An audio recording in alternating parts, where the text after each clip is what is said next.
শুভ রথযাত্রা সকলকে। জয় জগন্নাথ, জয় বলরাম, জয় সুভদ্রা মা। কালকে ভাই স্কুল থেকে আসার সময় এই রথটা কিনে নিয়ে এসছে।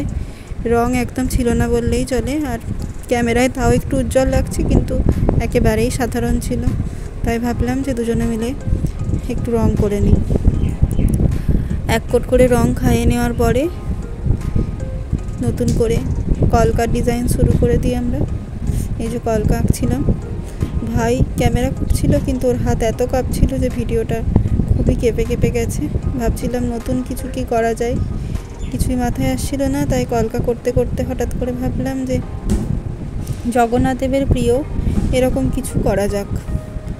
তাই সেটাই আঁকতে শুরু করলাম। দুদিকে দুটো ময়ূর পালক দিয়েছিলাম, যেটা জগন্নাথ দেবের অনেক প্রিয়। খুব বেশি সময় আমাদের হাতে ছিল না, তাই পুরো রথটা রং করা সম্ভব হয়নি। ব্যাস সামনেটাই কিছুটা রং দিচ্ছিলাম, আর সাইডগুলো ভাই টুকটাক আরও যাতে একটু সুন্দর দেখতে লাগে তাই করে দিচ্ছিল। তবে ইচ্ছা আছে পরের বছর পুরো রথটা আরও সুন্দর করে রং করার। ময়ূর পালকটা প্রায় হয়ে এসেছে। একটা সবুজ রঙের কোট খাইয়ে নিচ্ছিলাম এর উপরে। এর মাঝে কিছু কিছু জায়গায় সাদা দিলে গ্লেসটা আরও বেশি বেড়ে যাবে।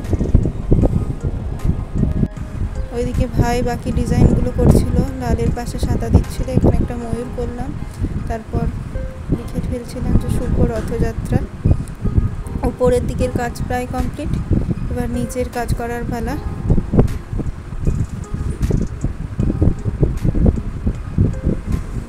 যদি আপনাদের ভিডিওটা ভালো লেগে থাকে অবশ্যই জানাবেন, লাইক, শেয়ার, সাবস্ক্রাইব করবেন। নিচে দুটো পদ্ম ফুল দিয়ে দিচ্ছিলাম, কারণ নিচেটা একেবারেই ফাঁকা ফাঁকা লাগছিল।